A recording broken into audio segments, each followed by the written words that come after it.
The smell of antiseptic and dying flowers hit me the moment I stepped into Mom's hospital room.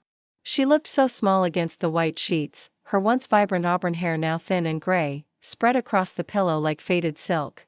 The machines surrounding her bed beeped in a rhythm that had become the soundtrack of our lives over the past 3 months. Before we jump back in, tell us where you're tuning in from, and if this story touches you, make sure you're subscribed, because tomorrow, I've saved something extra special for you. Hey, beautiful, I whispered, settling into the worn vinyl chair beside her bed. Mom's eyes fluttered open, and despite everything, the cancer, the chemo, the endless parade of doctors with their gentle but devastating updates, she managed a smile. Natalie, sweetheart.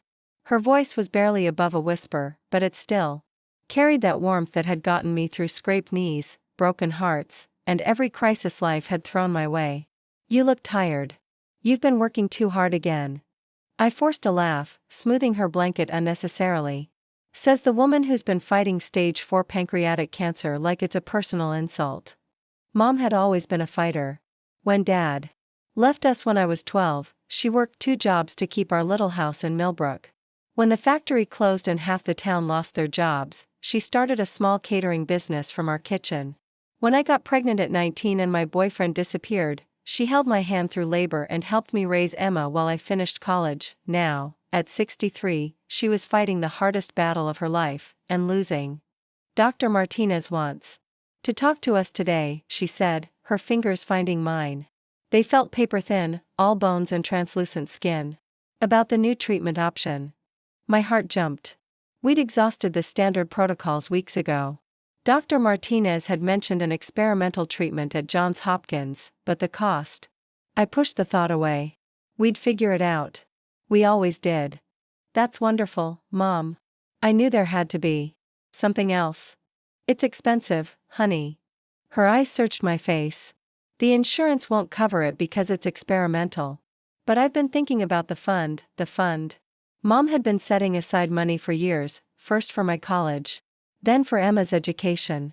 After I graduated and got my job at the architectural firm, she'd kept saving, calling it her just-in-case money. Last I knew, it was around $75,000. Mom, don't worry about the money. We'll use whatever we need to. Preparing and narrating this story took us a lot of time, so if you are enjoying it, like this video, it means a lot to us. Now back to the story. I want you to know, I added Marcus to the account last month. She squeezed my hand weakly.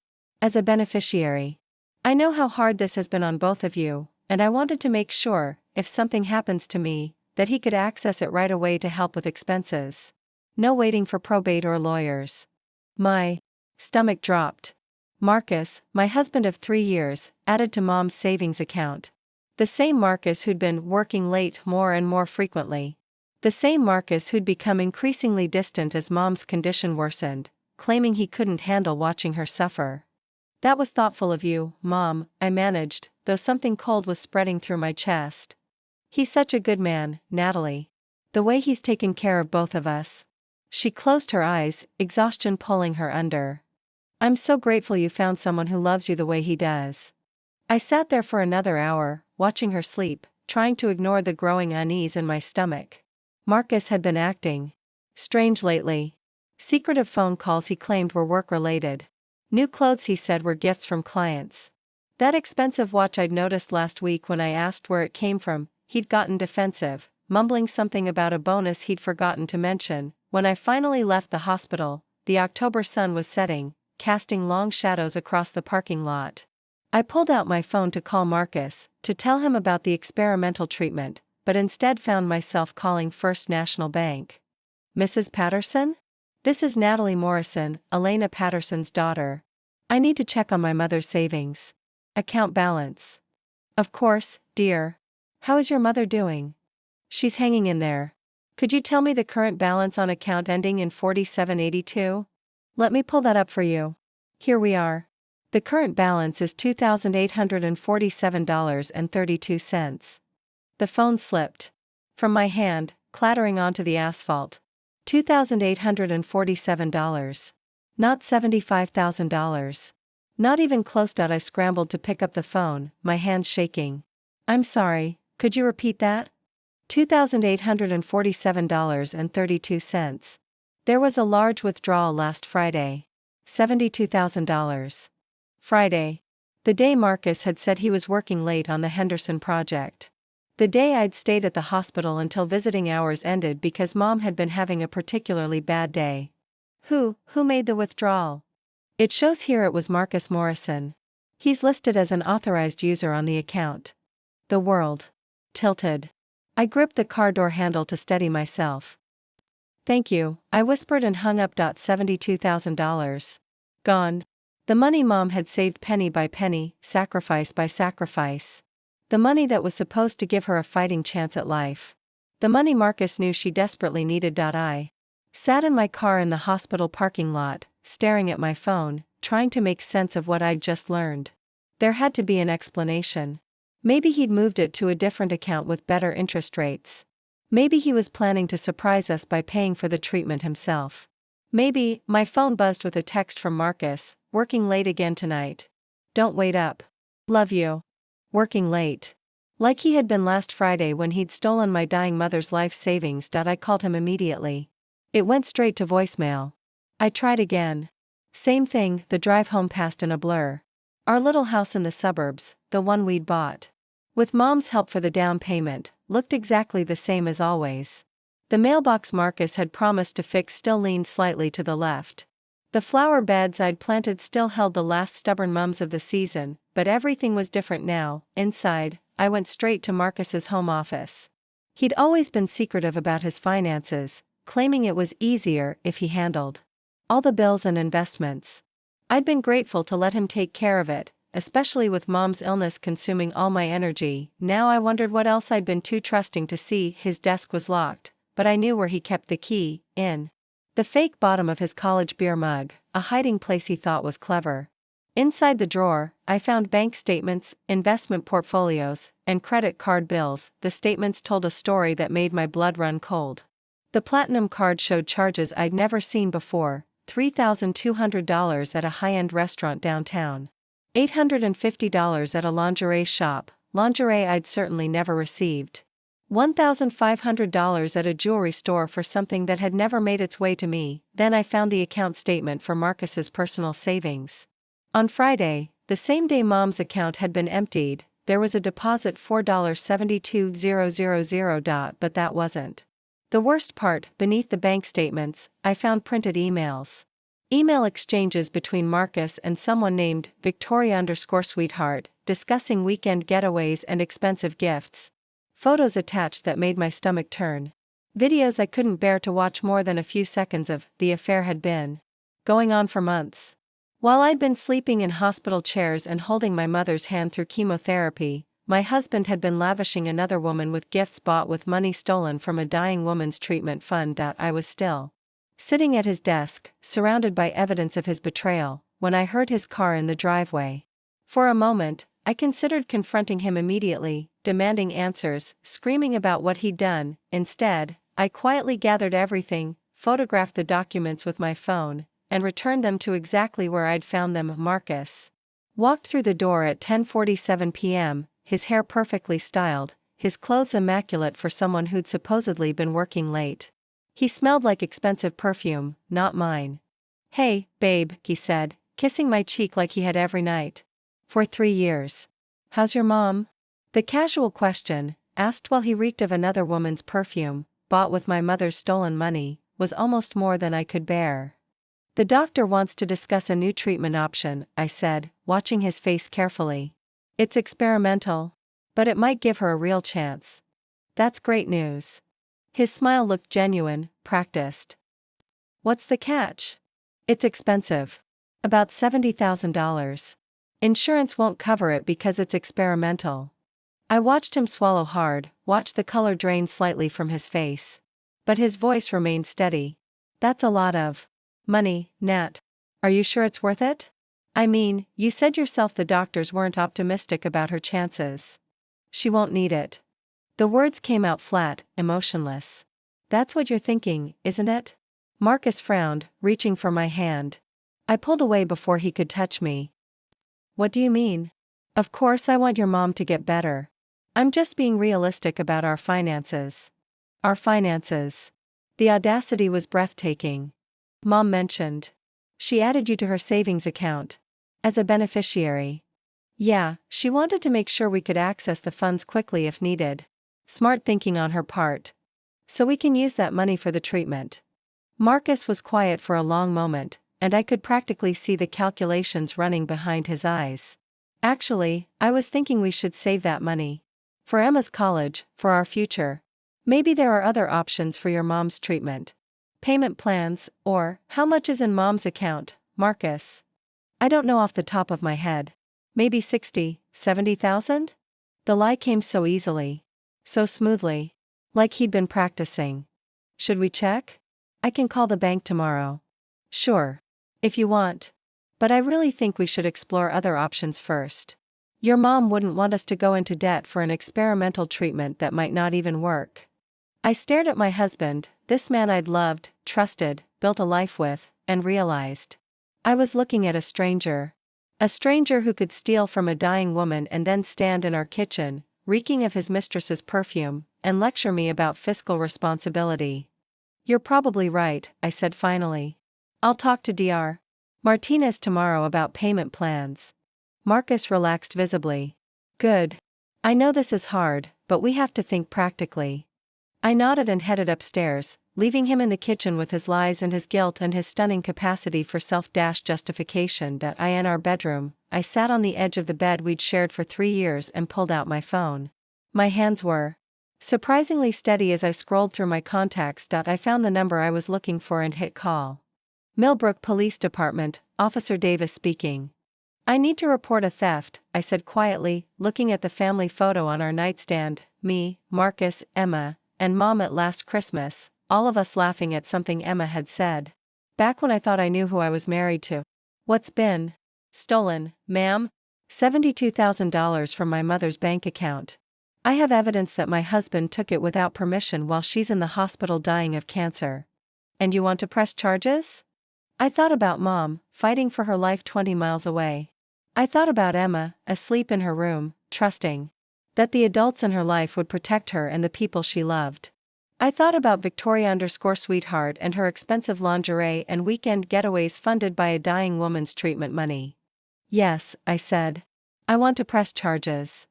After I hung up, I sat in the dark for a long time, listening to Marcus moving around downstairs, probably cleaning up evidence of his evening with Victoria. Tomorrow, everything would change. Our marriage, our life, Emma's sense of security, all of it would be upended by the choices he'd made, but tonight, for the first time in months, I felt something other than helpless grief. I felt the cold satisfaction of justice beginning to take shape. I barely slept that night. Every creak of the house, every sound of Marcus moving around, felt like a countdown to an explosion I'd set in motion. When I finally drifted off around 4 a.m., I dreamed of Mom's hands reaching for mine across a hospital bed that kept stretching further and further away. The alarm shrieked at 6:30, but I was already awake, staring at the ceiling. Beside me, Marcus slept peacefully, one arm thrown over his face. How did he do it? How did he sleep so soundly after what he'd done? I slipped out of bed and padded to the bathroom, studying my reflection in the mirror. Same brown eyes, same shoulder-length blonde hair, same face I'd worn for 31 years. But something fundamental had shifted. The woman looking back at me was harder somehow, carved by betrayal into someone I didn't quite recognize. Downstairs, I started coffee and tried to act normal. Emma bounced into the kitchen at 7:15, her dark curls, so much like my mother's had been, still messy from sleep. Morning, Mom. She grabbed a granola bar and her backpack. At 14, she moved through the world with the confidence of someone who'd never had reason to doubt the adults around her. Is Grandma feeling better? Can we visit her after school? We'll see, honey. She's pretty tired from the treatments. But the new medicine will help, right? The one you guys were talking about? I opened my mouth to explain about insurance and experimental treatments and the $72,000 that was supposed to save her grandmother's life, but the words stuck in my throat. How do you tell your 14-year-old that the man she calls dad stole from a dying woman? We're still figuring out the details, I managed. Marcus appeared in the doorway, showered and dressed for work, looking every inch the reliable husband and stepfather he'd pretended to be. "Morning, ladies." He kissed the top of Emma's head, then leaned toward me. I turned away before his lips could touch my cheek. "I'll drive Emma to school today," I said abruptly. "I need to run some errands anyway." Marcus frowned. "I thought you were going to the hospital early to talk to Dr. Martinez." "I am. After I drop Emma off. I could call and see if I can rearrange my morning meetings. Come with you to talk to the doctor." The offer sounded sincere, concerned. If I hadn't seen the bank statements, the emails, the evidence of his double life, I might have been grateful for his support. "That's okay. I can handle it." Something flickered across his face, relief, maybe. "If you're sure. I'll see you tonight." After I dropped Emma at school, I sat in the car for several minutes, watching teenagers stream through the front doors of Millbrook High. Normal kids with normal problems, worrying about tests and crushes and whether they'd made the basketball team. My phone rang. "Officer Davis." "Mrs. Morrison? I've reviewed your report from last night. I need to ask you some follow-up questions. Can you come in this morning?" "Yes." "What time?" "How about 9 o'clock? And Mrs. Morrison? Bring any documentation you have. Bank statements, anything that shows unauthorized access to the account." I'd already printed everything I'd found, organizing it into a folder that felt like it weighed 1,000 pounds. Evidence of the end of my marriage, carefully arranged in chronological order. The Millbrook Police Department was a small brick building that also housed the town's volunteer fire department. Officer Davis turned out to be a woman about my age with kind eyes and graying hair pulled back in a practical ponytail. She led me to a small interview room that smelled like burnt coffee and industrial disinfectant. "Before we begin," she said, settling across from me with a legal pad, "I want you to understand what you're alleging here. Theft from a bank account, even if it's a joint account or if he's an authorized user, can be difficult to prosecute unless we can prove intent to defraud. My mother added him as a beneficiary in case something happened to her. She's dying, Officer Davis. She needs this money for treatment." He knew that and took it anyway. Officer Davis nodded, making notes. "Tell me about your husband's access to the account."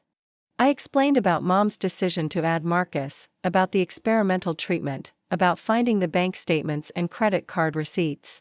Davis listened without interrupting, occasionally asking for clarification.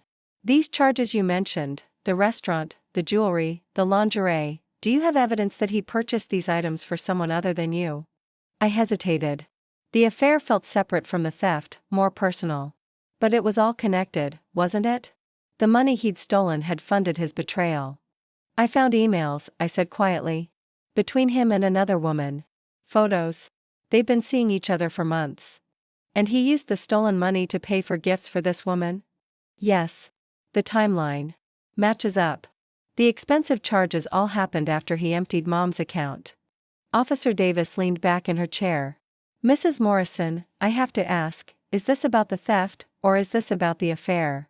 The question hit me like a slap. My mother is dying.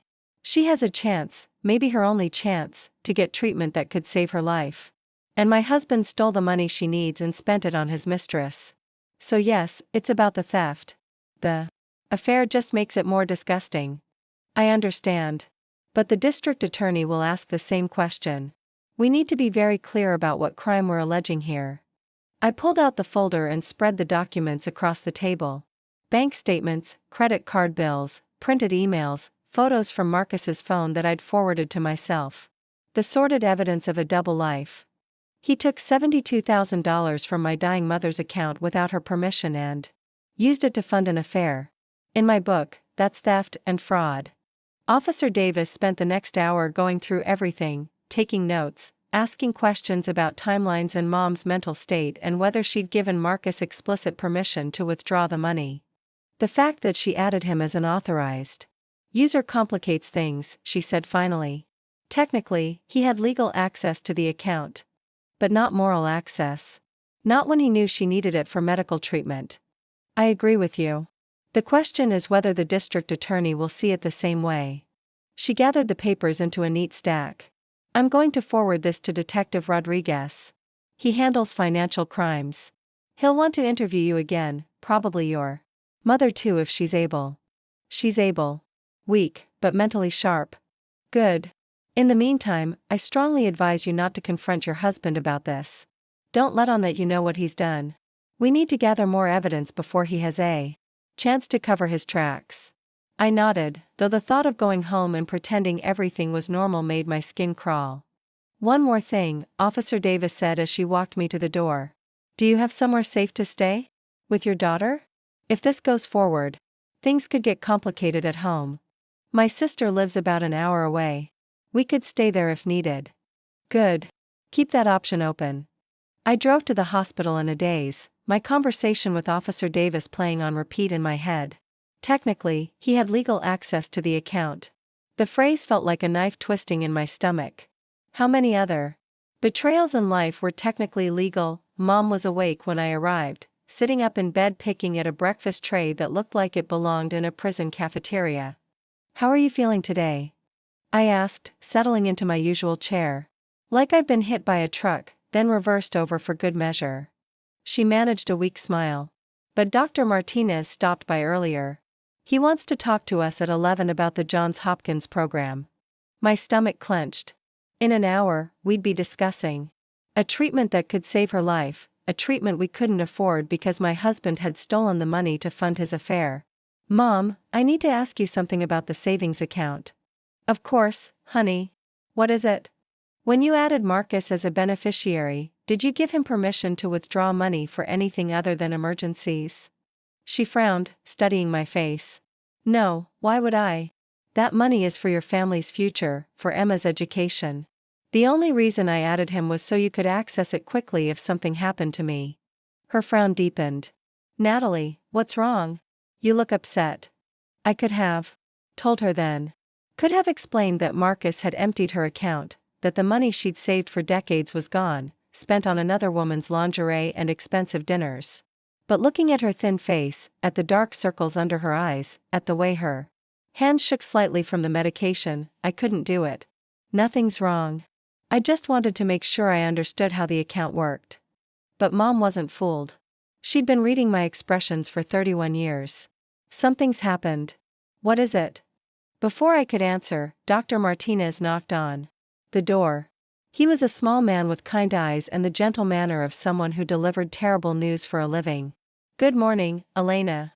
Natalie. He pulled up a chair and opened a thick folder. I've been in touch with the team at Johns Hopkins about their new immunotherapy protocol. The good news is that Elena's markers suggest she could be a good candidate. And the bad news? Mom asked with her characteristic directness. The treatment isn't covered by insurance. It's experimental, so most plans won't authorize payment. The total cost would be around $75,000. The number hung in the air like a bomb. $75,000. Almost exactly what Marcus had stolen. But if it works, I began. If it works, we could see significant improvement. Maybe even remission. The early results have been very promising for patients with Elena's specific markers. Mom reached for my hand. The savings account has about $75,000 in it. We could use that. Dr. Martinez nodded. That would cover the treatment and related expenses. But Elena, I want you to understand, this isn't a guarantee. It's hope, but not a promise. I'll take hope, Mom said firmly. When could we start? I could have you admitted to Johns Hopkins as early as next week if you decide to proceed. After Dr. Martinez left, Mom and I sat in silence for several minutes. Through the window, I could see the parking lot where just yesterday I'd learned that my husband had betrayed us both. We can do this, Mom said finally. We can beat this thing. I squeezed her hand, trying to find the words to tell her that the money was gone, that her hope had been stolen by someone she trusted. But before I could speak, my phone buzzed with a text message. Marcus, how did the doctor visit go? Any news about the treatment? The casual tone, the feigned concern, it was almost impressive in its audacity. I stared at the message, imagining him sitting in his office, maybe texting Victoria_sweetheart between emails to his wife about her dying mother. What is it, honey? Mom asked, noticing my expression. Just Marcus asking about the appointment. He's such a good man, Natalie. The way he's supported you through this. She closed her eyes, fatigue pulling at her. I'm so glad you found someone who loves you both so much. I wanted to scream. I wanted to tell her that her beloved son-in-law was a thief and a liar who was probably planning his next romantic getaway while she fought for her life. Instead, I stood up and kissed her forehead. Get some rest. I'll be back this evening. Will you bring Emma? She always makes me laugh. Of course. In the hallway, I called my sister Rachel. She answered on the second ring, her voice cheerful and uncomplicated in a way that reminded me of who I used to be. Nat. How's Mom doing? It's complicated. Rachel, I need to ask you something. If Emma and I needed to stay with you for a while, would that be okay? The pause that followed told me everything I needed to know about how I sounded. Of course. What's going on? Is it Mom? Is she worse? No, it's Marcus. I can't explain over the phone, but things are bad. Really bad. How bad? I thought about how to summarize the past 24 hours. My husband's affair. The stolen money. My mother's stolen chance at life. The police report. The investigation that was just beginning. Bad enough that I might need to leave him. Jesus, Nat. Are you okay? Are you safe? I'm safe. But I might need to get Emma out of the house soon. Can I call you later with details? Of course. Whatever you need. Do you want me to drive down? Not yet. But maybe soon. After I hung up. I sat in my car in the hospital parking lot for the second time in 24 hours, staring at my phone. Marcus had texted again, thinking about what Dr. Martinez said. Maybe we should look into payment plans before touching your mom's savings. That money is for emergencies. The sheer audacity of it took my breath away. He was advising fiscal responsibility. While his mistress was probably wearing jewelry he'd bought with stolen money. I typed back, "We'll discuss it tonight." Then I called Detective Rodriguez. "Mrs. Morrison? Officer Davis briefed me on your case. I'd like to meet with you this afternoon if possible. There are some additional questions I need to ask." "What kind of questions?" "About your husband's financial activities over the past year. We're going to need to build a comprehensive picture of where the money went and when. Can you come in around 3?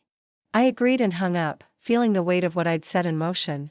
By tomorrow, maybe sooner, Marcus would know that his carefully constructed double life was collapsing. He'd know about the police report, the investigation, the evidence I'd gathered, but for now, he was probably sitting in his office, planning his evening with Victoria. Secure in the belief that his wife was too trusting and too devastated by her mother's illness to notice his betrayal. He was about to learn how wrong he was. Detective Rodriguez was nothing like I'd expected. Instead of the grizzled veteran I'd imagined, he was maybe 40, with an easy smile and the kind of calm demeanor that probably made suspects underestimate him. His office was cluttered with case files and coffee cups, family photos scattered between stacks of paperwork. "Mrs. Morrison, thank you for coming in." He gestured to a chair across from his desk. "I've reviewed Officer Davis's report, and I have to say, this is one of the more clear-cut cases of financial abuse I've seen recently." Financial abuse? When someone in a position of trust uses that position to steal or misappropriate funds.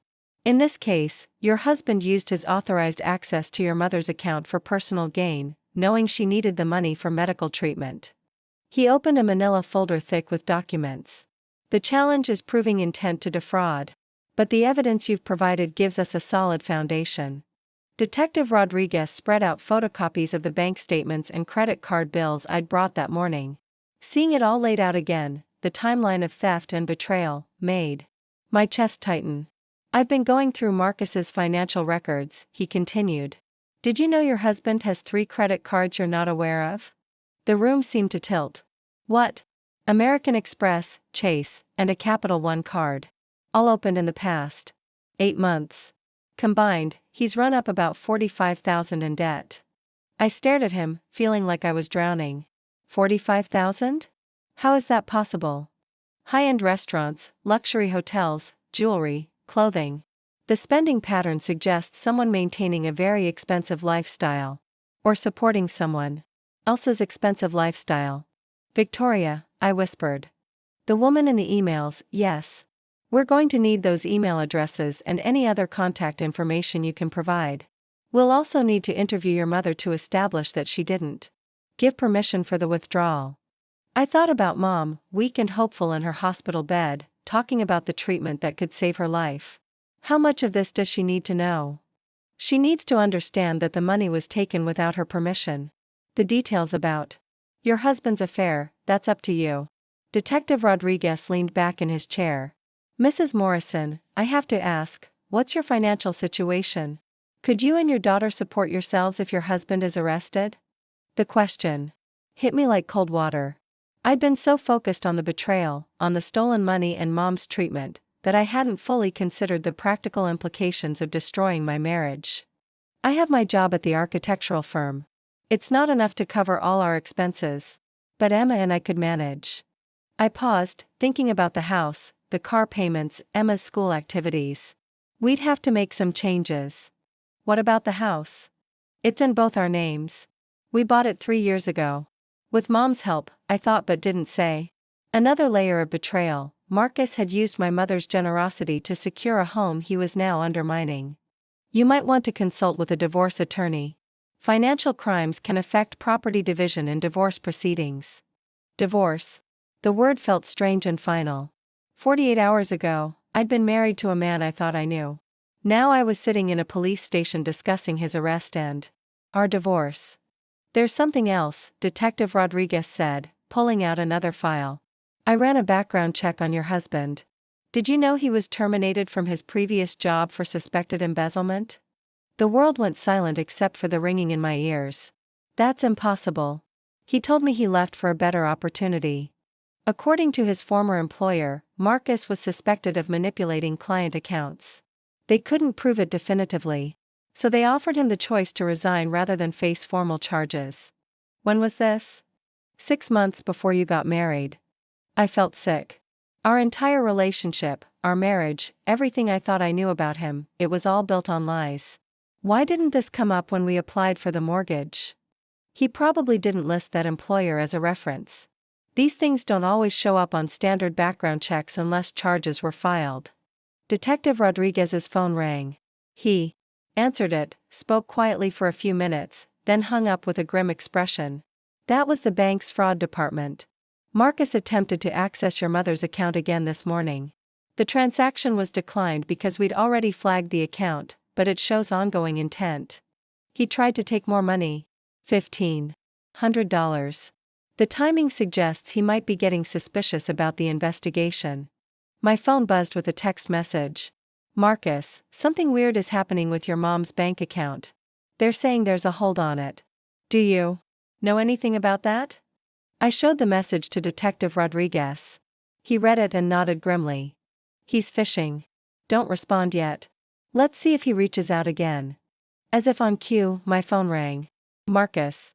Answer it, Detective Rodriguez said, pulling out a recording device. Act normal. Don't mention the investigation. I accepted the call, my hand shaking slightly. Hi. Hey, babe. I'm at the bank trying to check on your mom's account, but they're saying there's some kind of security hold. Did you call them about something? The casual lie, I'm at the bank, when Detective Rodriguez had just told me he'd tried to access the account online. Even now, caught in his web of deceit, he couldn't tell the truth. I haven't called them. Maybe it's just a routine security thing? Maybe. It's just frustrating when we're trying to plan for your mom's treatment. His voice carried that note of concerned husband that had fooled me for so long. I was thinking we should meet with a financial planner tonight. Talk through our options. Sure. What time will you be home? Around 7. I'll pick up dinner. Chinese from that place you like. He was planning to come home with takeout and discuss my mother's medical expenses using money he'd stolen from her. The audacity was breathtaking. Sounds good. See you then. After I hung up, Detective Rodriguez made notes about the conversation. He's definitely suspicious.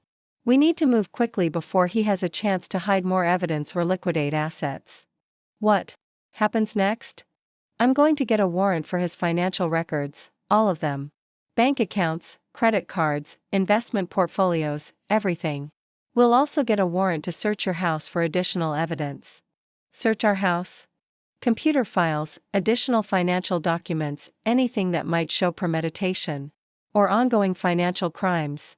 With your permission, we'd like to do it tomorrow while he's at work. I thought about Emma coming home to find police searching our house, about our neighbors watching and whispering.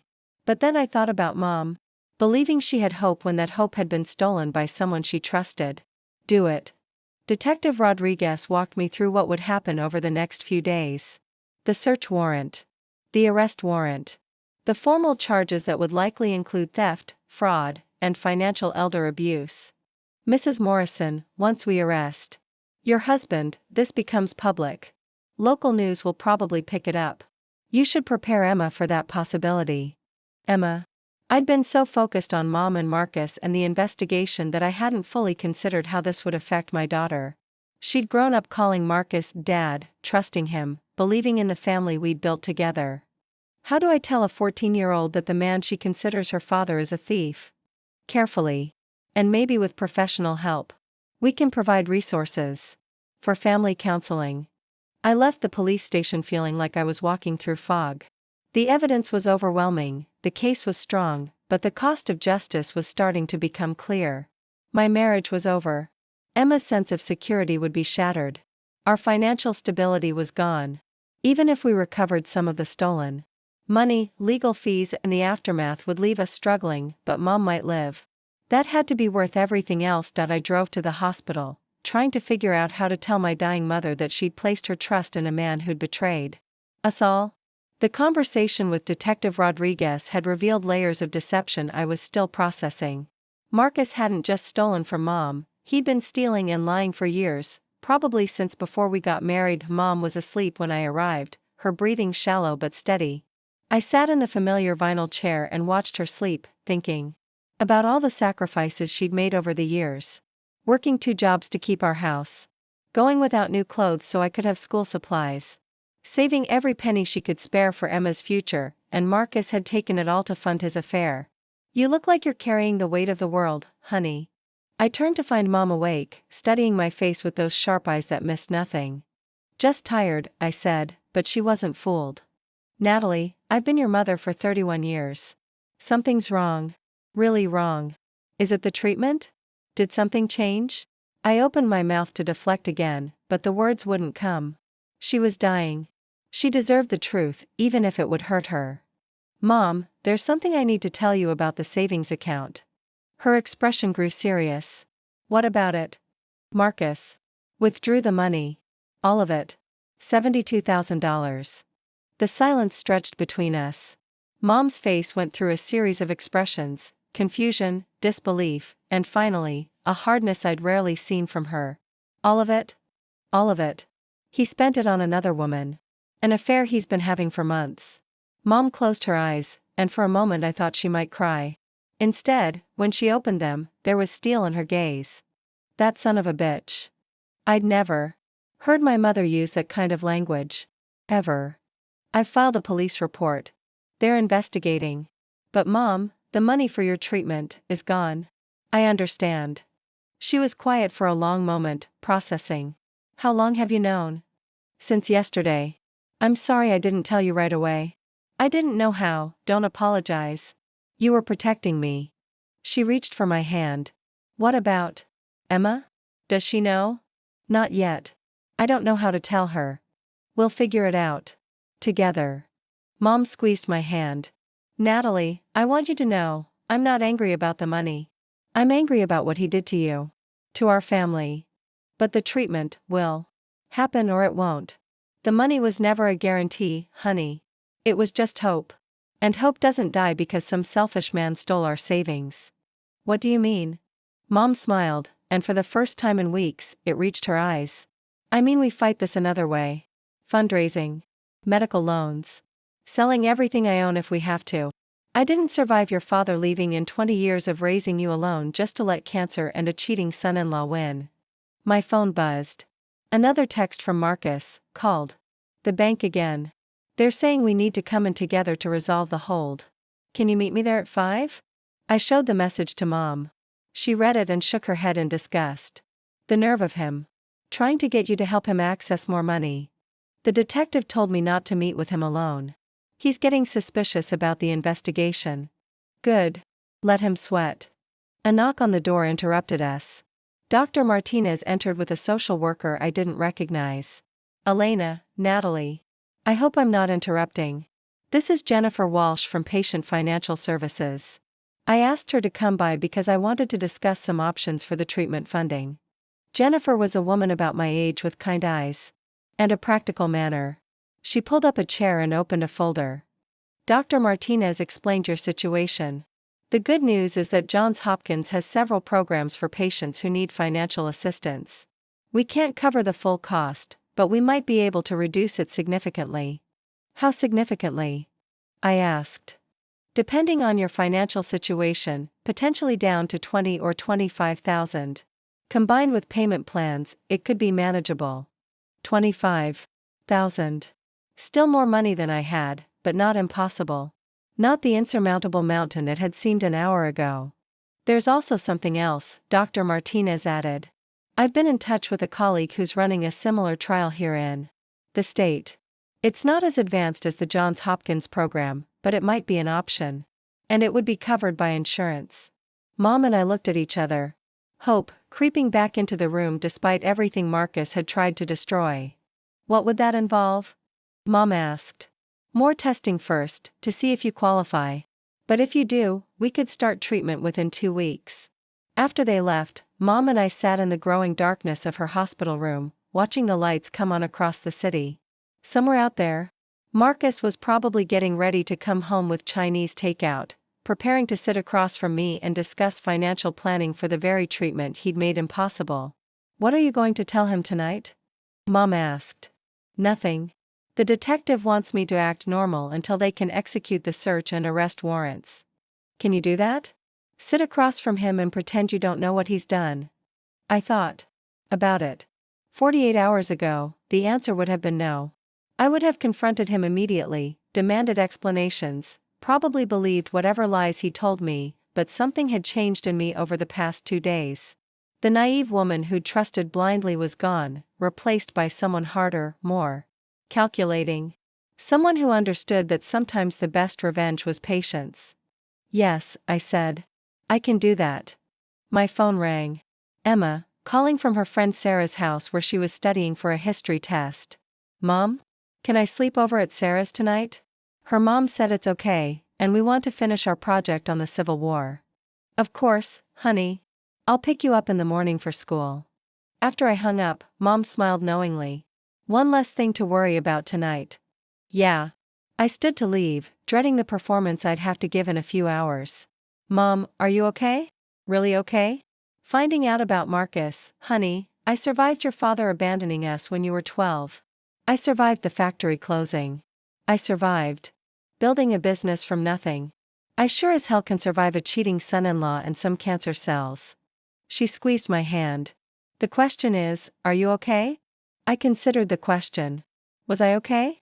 My marriage was ending, my financial security was gone, my mother was fighting for her life, and I was about to sit down to dinner with a man who'd betrayed everything I held dear, but I was also stronger than I'd been 2 days ago. Clearer. More determined.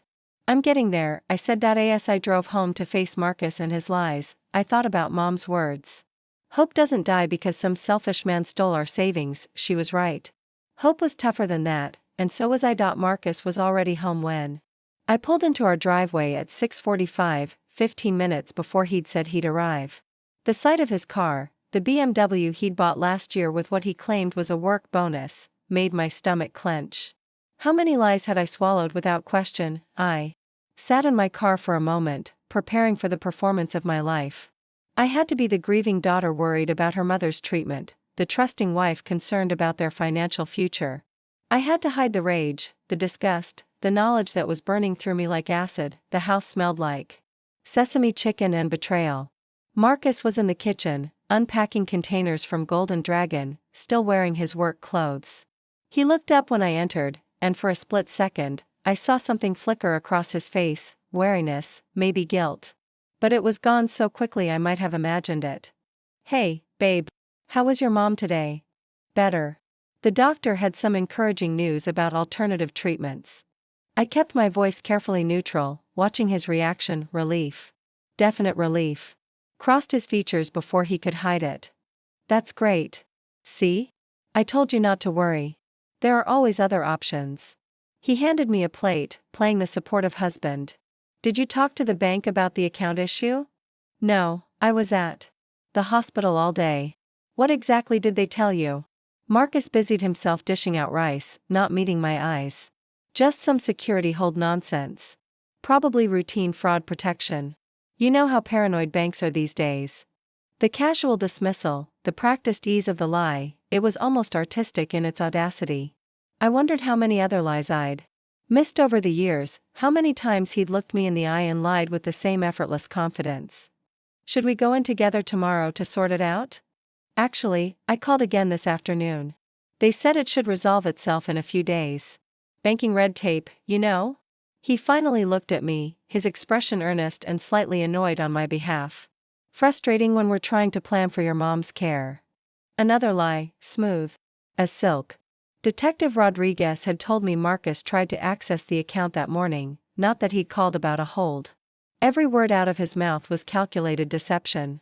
Well, at least we know the money's there when we need it, I said, testing him. Something shifted in his expression, so subtle I almost missed it.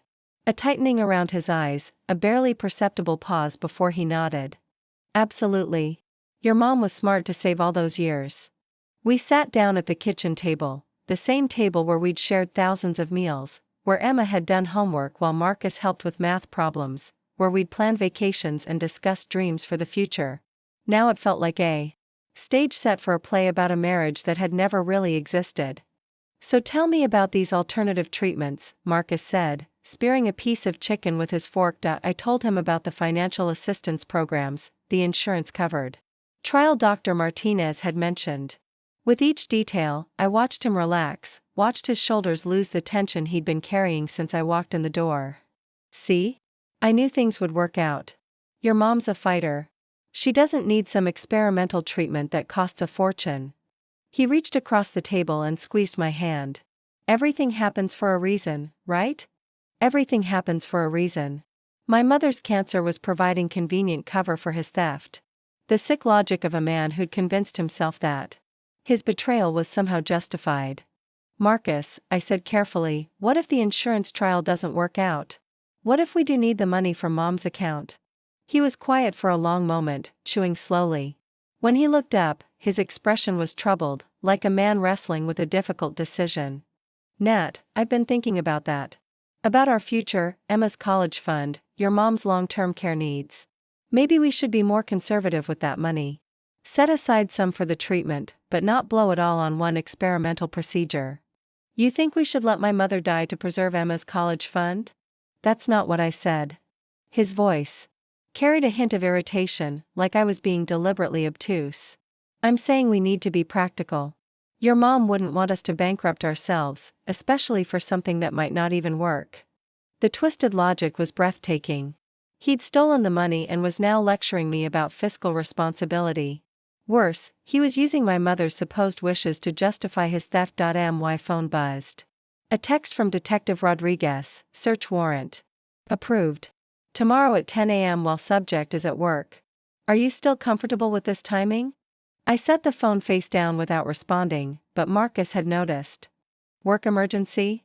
Just Rachel checking on Mom. Another lie, but necessary. I was getting better at deception by the hour. How's she handling everything? Must be hard on her, being so far away.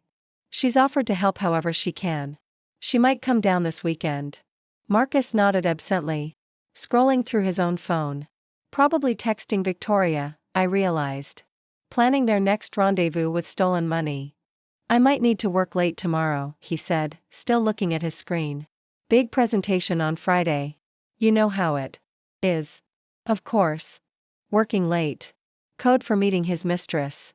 I wondered if he'd already made reservations somewhere expensive, if he was planning to celebrate getting away with theft by spending more of Mom's money on the woman he was betraying me with. We finished dinner in relative silence, the weight of our mutual deception filling the space between us. Marcus helped clean up, kissed my cheek goodnight, and headed to his office to finish some work. I went upstairs to call Detective Rodriguez back. The timing works, I whispered into the phone, standing in our bedroom that no longer felt like mine. He says he'll be working late tomorrow anyway. Good. We'll execute the warrant at 10, give us plenty of time to search before he potentially comes home. Mrs. Morrison, are you holding up okay? I know this can't be easy. I'm managing. I looked around the room, at the photos of our wedding day, at the furniture we'd picked out together, at the life I'd thought was real. Detective Rodriguez, what happens after you arrest him? Practically, I mean. Do I change the locks? Do I file for divorce immediately? Those are good questions for a family law attorney. But yes, you'll probably want to secure the house and protect yourself financially as quickly as possible. Once he's arrested, he might try to liquidate assets or hide money. After I hung up, I sat on the edge of our bed and tried to process what my life was about to become. Tomorrow, police would search my house. By evening, Marcus would probably be in jail. By the weekend, everyone in town would know that my husband was a thief who'd stolen from a dying woman, but Emma would be safe. Mom would have a chance at treatment. And I would be free from a marriage built on lies. It was worth it. I was getting ready for bed when Marcus appeared in the doorway, looking troubled. Nat, can we talk for a minute? My heart started racing. Had he figured out what was happening? Had Detective Rodriguez's investigation left traces he'd discovered? Of course. What's wrong? He sat down beside me on the bed, running his hands through his hair in a gesture I'd once found endearing. Now it just looked calculated. I've been thinking about what you said earlier. About using your mom's money for treatment. And I realized, maybe I'm being too cautious. I stared at him, trying to understand the angle. What do you mean? I mean, you're right. Your mom comes first. If she needs that experimental treatment, we should use whatever money we have to make it happen. The performance was Oscar-worthy. The concerned son-in-law, putting family first despite his practical reservations. If I hadn't known the truth, I would have been moved by his apparent change of heart. That's wonderful, Marcus. Mom will be so relieved. I'll call the bank first thing tomorrow. Get them to resolve the security hold nonsense so we can access the funds. He was planning to maintain the lie right up until the moment of his arrest. More than that, he was planning to double down, to play the hero rushing to save his mother-in-law while knowing full well the money was gone. Are you sure? I know you had concerns about our financial security. Your mom is more important than our financial security. She raised an incredible daughter, and she deserves every chance we can give her. He took my hand, his expression earnest and loving. I'm sorry if I seemed selfish earlier. Sometimes I get too focused on the numbers and forget what really matters. I looked into his eyes, the same eyes that had looked at me with love on our wedding day, that had watched Emma blow out birthday candles, that had promised to cherish and protect our family, and saw a stranger. A man capable of stealing from a dying woman and then looking her daughter in the face and promising to help. Thank you, I whispered. That means everything to me. He kissed me goodnight, and I let him, tasting lies on his lips, after he left. For his office, I lay in the darkness listening to the sounds of him moving around downstairs. The soft click of his keyboard. The occasional low murmur of a phone call. Was he talking to Victoria? Making plans for tomorrow evening while I dealt with the aftermath of his arrest. Around midnight, I heard him come upstairs and slip into bed beside me. He settled carefully, trying not to wake me, but I was already awake, staring at the ceiling and counting the hours until my life would change forever. My phone lit up with a text message. Emma, Sarah's mom is driving us to school tomorrow. See you after work. Love you. At least Emma would be safely at school when the police came. One less thing to worry about in the chaos that was coming. I must have dozed off eventually, because the next thing I knew, my alarm was going off at 6:30. Marcus was already up, showering, getting ready for what he thought would be a normal day at the office. He had no idea that Detective Rodriguez was probably already reviewing the search warrant, that officers were preparing to go through our home with a fine-tooth comb. Big day today, he said, emerging from the bathroom in his work clothes. That presentation I mentioned. Wish me luck. Good luck, I said automatically, then watched him kiss my forehead and head downstairs for coffee. At 7:45, he called up the stairs, heading out early to prep for the meeting. Love you. Love you too.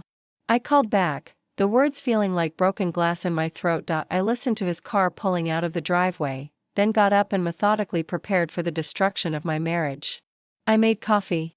I fed our cat. Whiskers. I put a load of laundry in the washing machine, like it was just another normal morning. At 9:30, Detective Rodriguez called. We're 15 minutes out. Are you ready for this?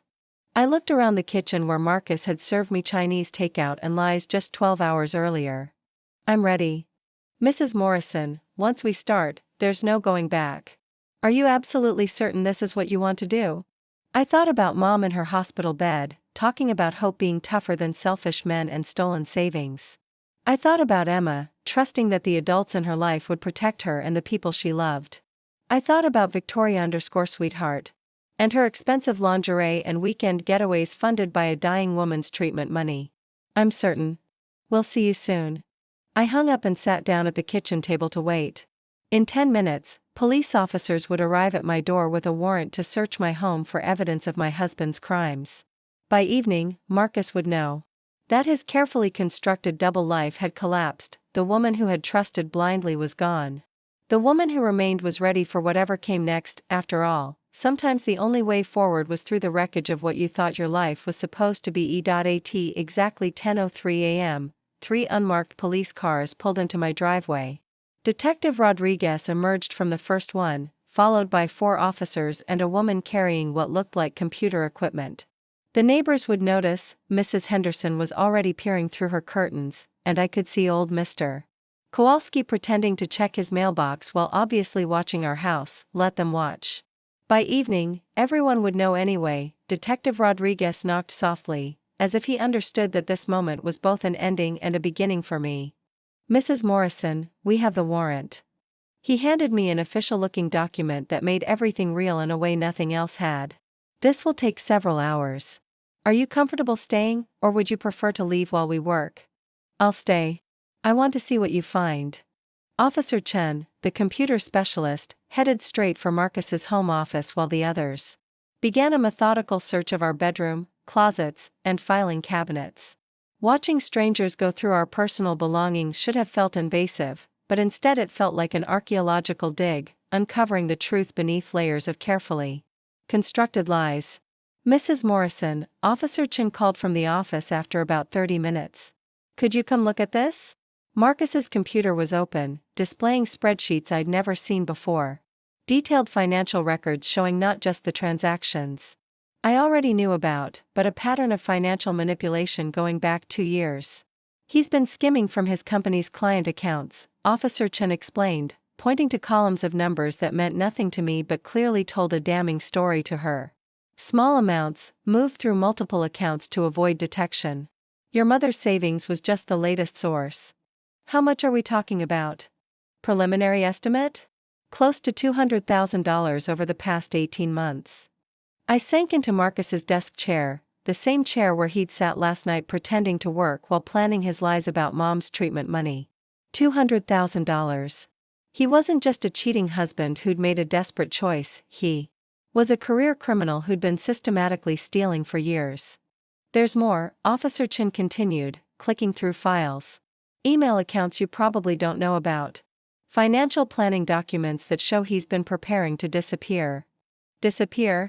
She showed me a folder labeled Exit Strategy. Inside were documents for offshore accounts, research on countries without extradition treaties, and a timeline that made my blood run cold. Marcus had been planning to drain every account he could access and vanish, leaving me and Emma to deal with the wreckage. The timeline showed he'd planned to make his move in 3 weeks, right after Mom's condition deteriorated enough that accessing her account wouldn't raise immediate suspicions. My phone rang. Marcus, Detective Rodriguez appeared at my shoulder. Answer it. Act normal. Don't mention the search. Hi, I said, proud that my voice sounded steady. Hey babe, I just got off the phone with the bank. Great news, they're releasing the hold on your mom's account this afternoon. We can access the funds as early as tomorrow. The lie was so smooth, so convincing. If I hadn't been staring at evidence of his crimes on his computer screen, I might have believed him. That's wonderful. Mom will be so relieved. I'm actually going to leave work early to handle the paperwork. Should be home around 3 to pick Up some documents I need. Detective Rodriguez was shaking his head frantically. 3 o'clock, they needed more time to complete the search and get the arrest warrant finalized. Actually, I was thinking of taking Emma shopping after school. Girl time, you know? Maybe we could meet for dinner instead.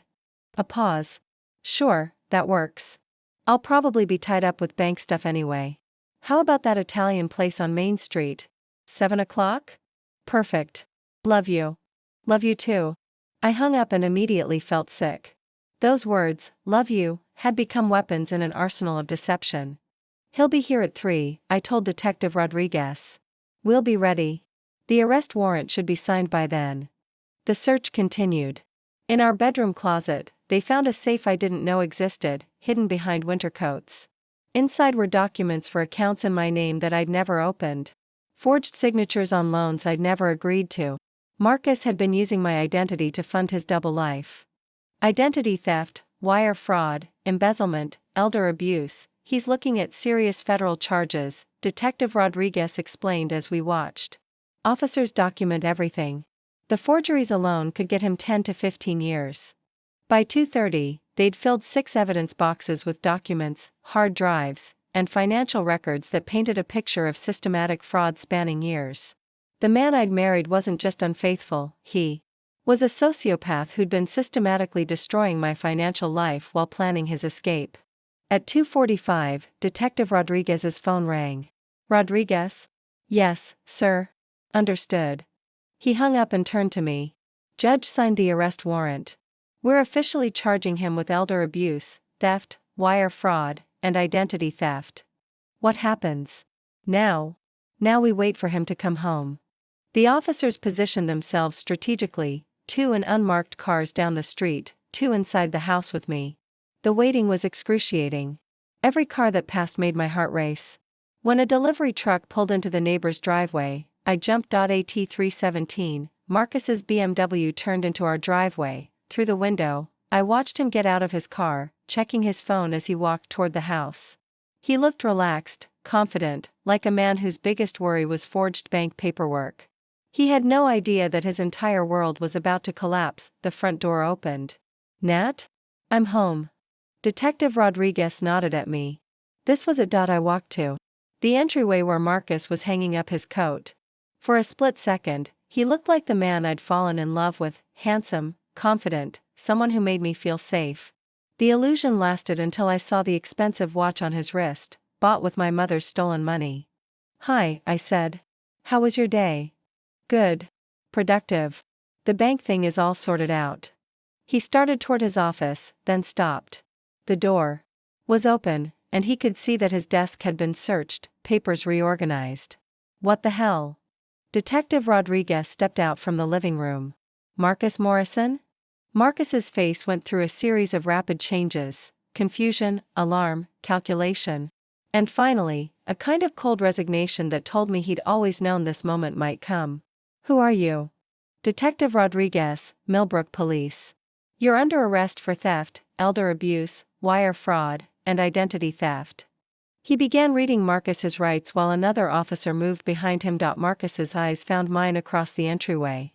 For a moment, neither of us spoke. Then his expression hardened into something ugly and desperate. You did this, he said, his voice flat with accusation. You called the police on your own husband. You stole from my dying mother. I was protecting that money for Emma's future, for our retirement. Your mother was going to throw it all away on some experimental treatment that probably wouldn't even work.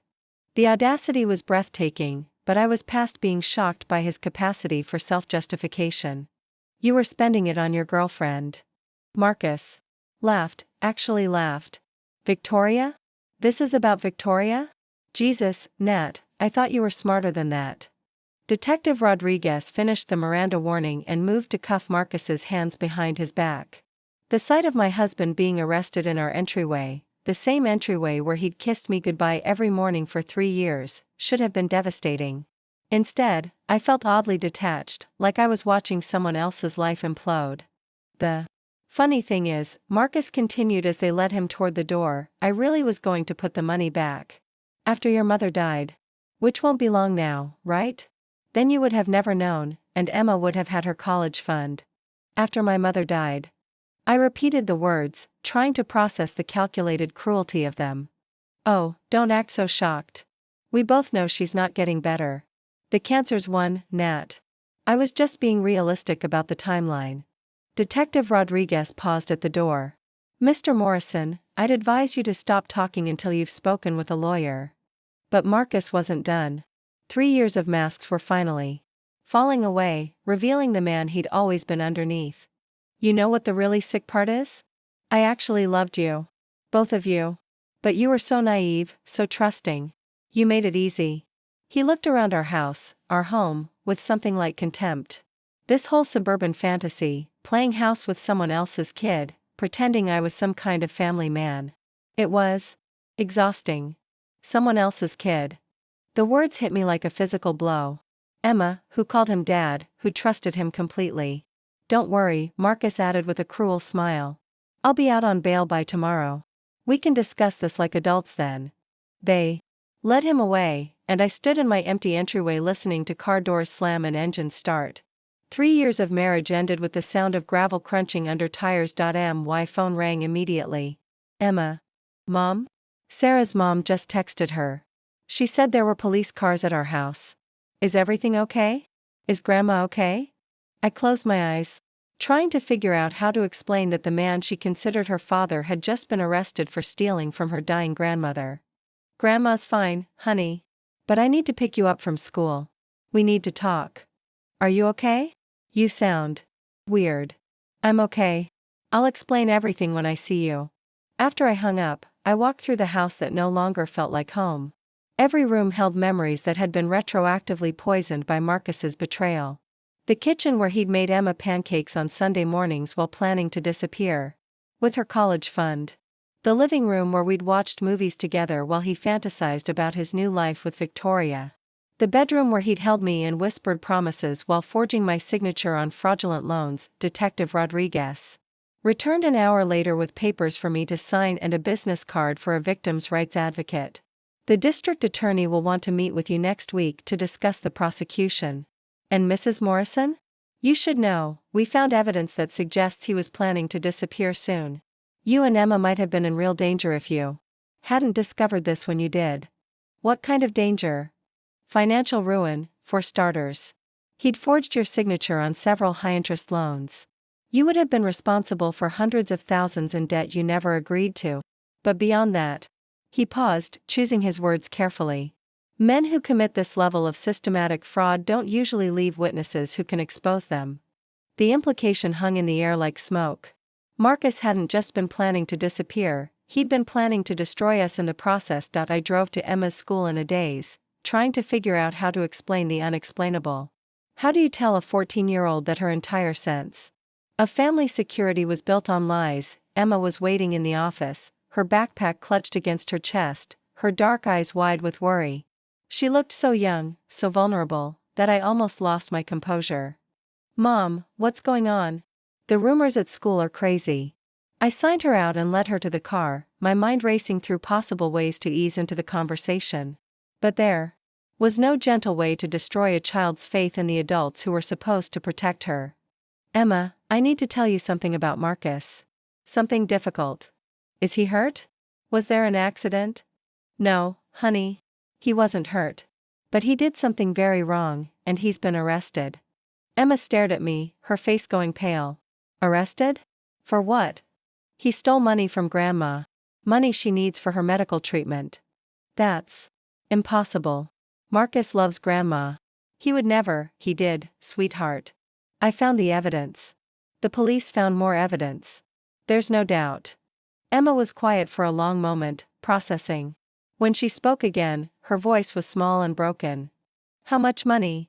$72,000. Almost everything Grandma had saved. For his girlfriend? The question surprised me. How did you? I'm not stupid, Mom. I've seen the way he acts when he gets certain phone calls.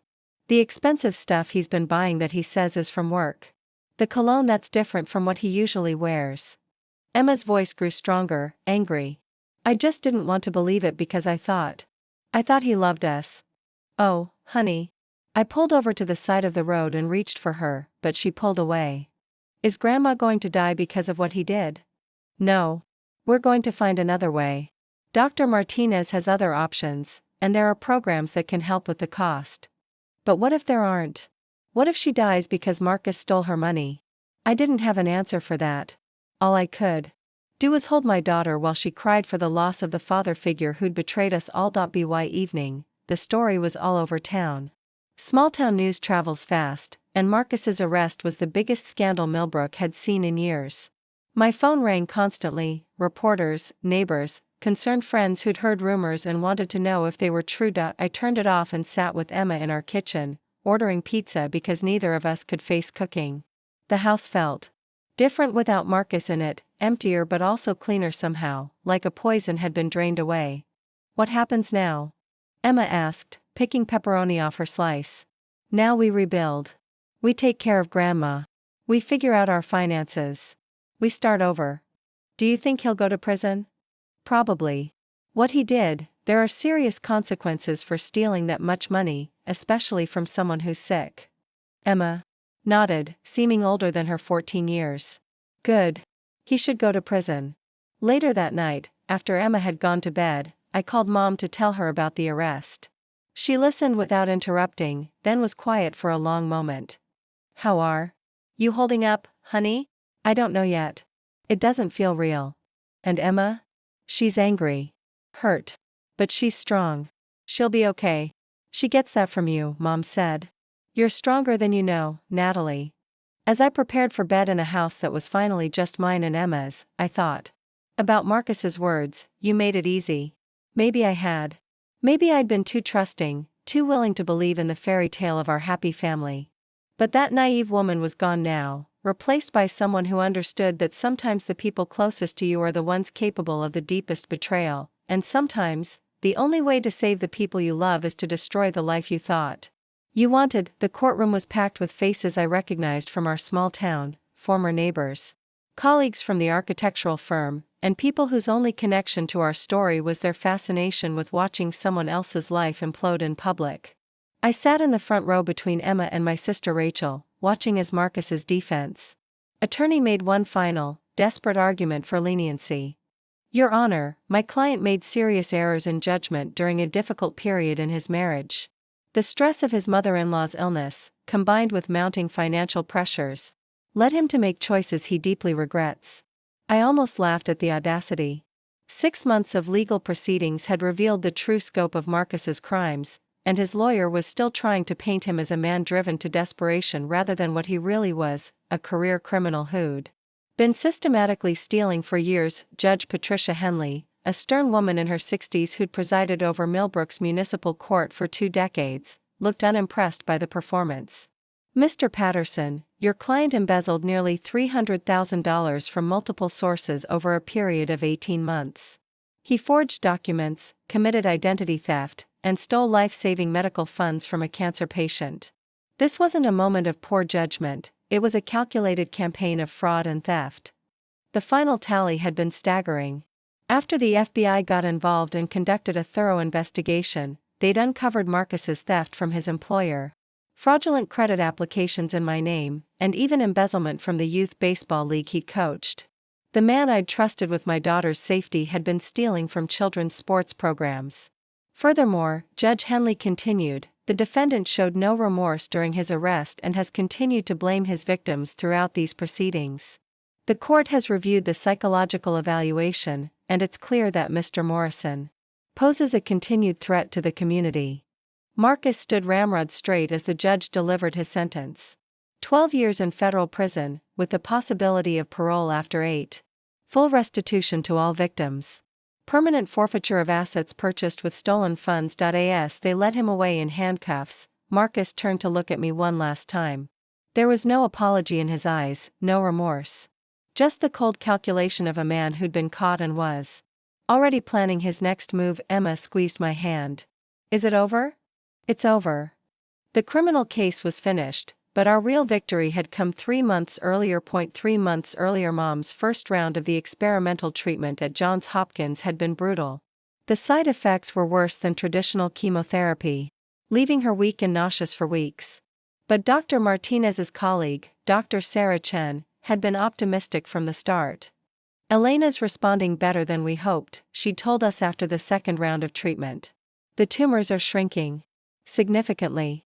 We're not ready to use the word remission yet, but the early signs are very encouraging." The financial assistance program at Johns Hopkins had reduced the treatment cost to $18,000, still a significant sum, but manageable with payment plans and the fundraising campaign Rachel had organized. The stolen money had been recovered partially through asset forfeiture, but the legal battle to reclaim it would take years. We didn't wait for the legal system. While Marcus sat in jail awaiting trial, Emma and I had launched a crowdfunding campaign that raised $40,000 in 6 weeks. The story of the teenager whose stepfather had stolen her grandmother's cancer treatment fund resonated with people far beyond Millbrook. Donations came from across the country, along with messages of support that helped carry us through the darkest days. By the time Mom started her 4th round of treatment, we'd not only covered her medical expenses but had enough left over to establish a fund for other cancer patients facing similar financial barriers. Present day after the sentencing, we drove straight to the hospital for Mom's regular checkup. The oncology ward that had once felt like a waiting room for death now felt like a place of possibility. Mom's hair was growing back, silver and curly like it had been when I was young. Her cheeks had color again, and she'd gained back 15 of the 30 pounds she'd lost during the worst days of her illness. "Natalie, Emma, perfect timing," Dr. Chen said as we arrived at her office. "I have Elena's latest scan results." Mom held my hand as Dr. Chen pulled up the images on her computer screen. 6 months ago, those scans had shown aggressive tumors throughout Mom's pancreas and liver. Today, they showed something miraculous. "I'm happy to report that we've achieved complete remission. No detectable cancer cells in any of the scanned areas." The words hung in the air for a moment before their meaning fully registered. Complete remission. No detectable cancer cells. Mom was going to live. Emma started crying first, then Mom, then me. Dr. Chen handed us tissues and waited patiently while we absorbed the news that had seemed impossible just 6 months earlier. "This doesn't mean we're done with treatment," Dr. Chen cautioned once we'd composed ourselves. "We'll continue with maintenance therapy for another 6 months, and regular monitoring for 5 years. But Elena, you've beaten this thing." "We've beaten this thing," Mom corrected, squeezing my hand. That evening, we had a celebration dinner at Mom's favorite restaurant, the same Italian place where Marcus had suggested we meet the night of his arrest. It felt symbolically appropriate to reclaim that space with good news instead of lies. "I have something to tell you both," Mom said over dessert. "I've been talking with the hospital social worker about the fund we established.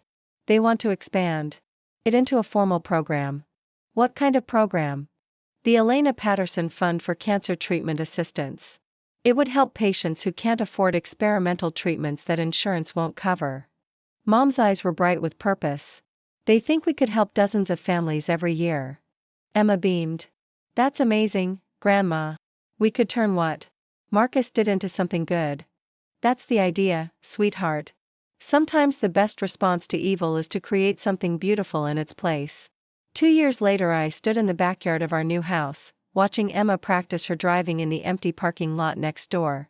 At 16, she was nearly as tall as me, with Mom's sharp wit and a strength that had been forged in the crucible of betrayal and recovery. The house was smaller than the one Marcus and I had shared, but it was ours, paid for with my salary from the architectural firm and free from the taint of stolen money.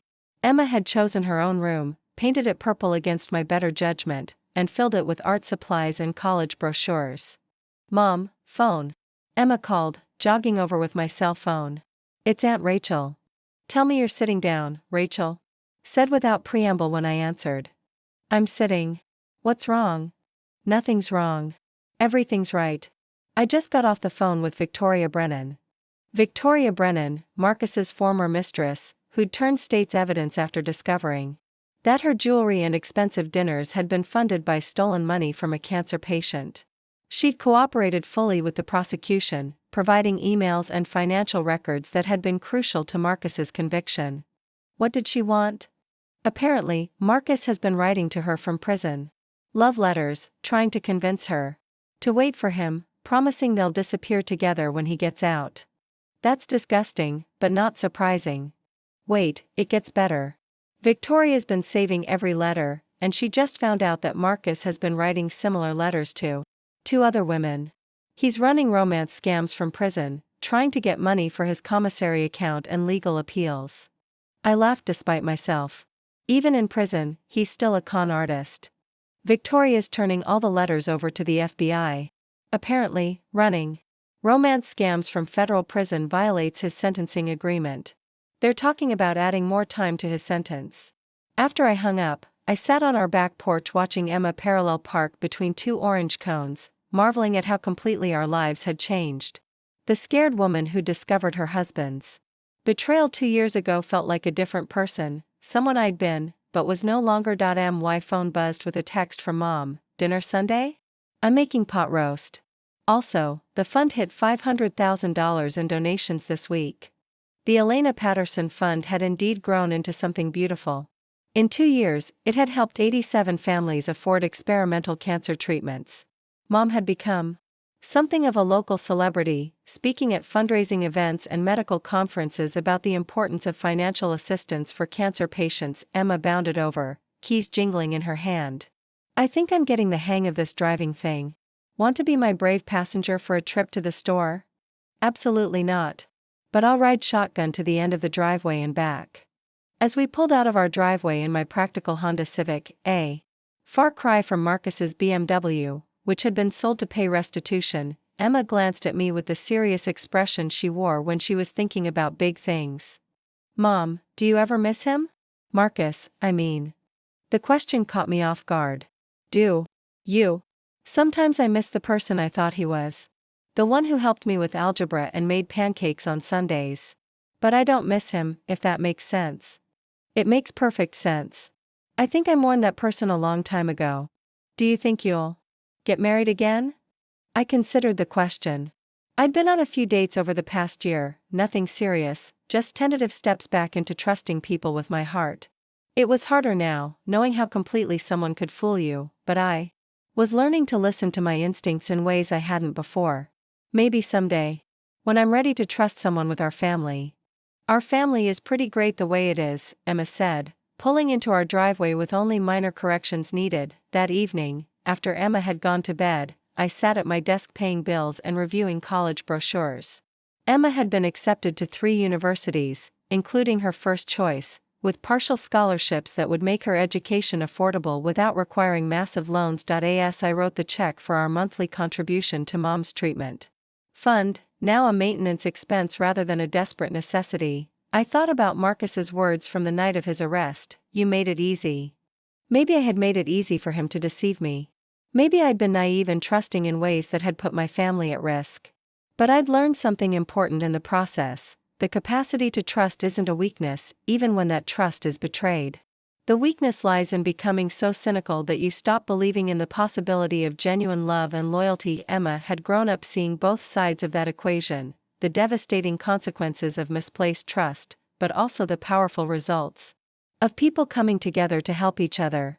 She'd learned to be careful without becoming cynical, strong without becoming hard. My phone buzzed with one final message of the day.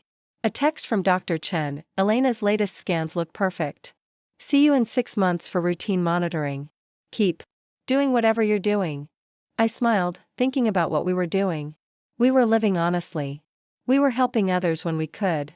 We were building something real and strong and good from the ashes of what Marcus had tried to destroy, and we were proving, every single day, that hope really is tougher than selfish men and stolen savings. Epilogue. 5 years later. The newspaper clipping was yellowed and worn from being folded and refolded, but I kept it in my desk drawer anyway. Local woman builds cancer fund from husband's betrayal, read the headline above a photo of Mom cutting the ribbon at the Elena Patterson Cancer Treatment Center. Emma was home from her junior year at State University, majoring in social work, with a focus on family services. She'd decided, she told me, that she wanted to help families navigate crisis the way the social workers at the hospital had helped us. Mom was 5 years cancer-free and showed no signs of slowing down. At 68, she was busier than ever, running the foundation and speaking at medical conferences across the country about the intersection of healthcare and financial assistance. As for Marcus, he'd been released after serving 6 years of his sentence, with additional time added for the prison romance scams. He'd moved to Florida and, according to Detective Rodriguez, was already under investigation for insurance fraud. Some people never learned, but we had learned. We'd learned that betrayal doesn't have to define you, that stolen money doesn't have to steal your hope, and that sometimes the worst thing that happens to you becomes the foundation for the best thing you build. The Elena Patterson Fund had helped over 300 families and raised more than $2 million. But more than that, it had shown Emma and me that we were stronger than we'd ever imagined, and that love, real love, was worth fighting for, even when you had to fight through lies to find it. I was reading in the living room when Emma came downstairs with a letter in her hand. "Mom, you need to see this." The letter was from a woman named Sarah Martinez in Arizona. Her 12-year-old daughter had been diagnosed with a rare form of leukemia, and traditional treatments weren't working. She'd heard about the Elena Patterson Fund and wanted to know if we could help with an experimental treatment that wasn't covered by insurance. The treatment cost $60,000, Sarah had written. "I know it's a lot to ask, but I've read about what you and your family went through, and I'm praying, that maybe you can help us save our little girl the way people help save your mother." Emma and I looked at each other, and I saw my own thoughts reflected in her eyes. Another family in crisis. Another chance to turn someone's pain into hope. "I'll call her tomorrow," I said. "We'll call her tomorrow," Emma corrected, and we would. Because that's what we did now. We turned betrayal into trust, theft into generosity, and despair into hope. After all, that's what real families do. They rebuild from whatever wreckage life hands them, stronger and more beautiful than before. The E&D up next. You've got 2 more standout stories right on your screen. If this one hit the mark, you won't want to pass these up. Just click and check them out. And don't forget to like, subscribe and turn on the notification bell, so you don't miss any upload from us.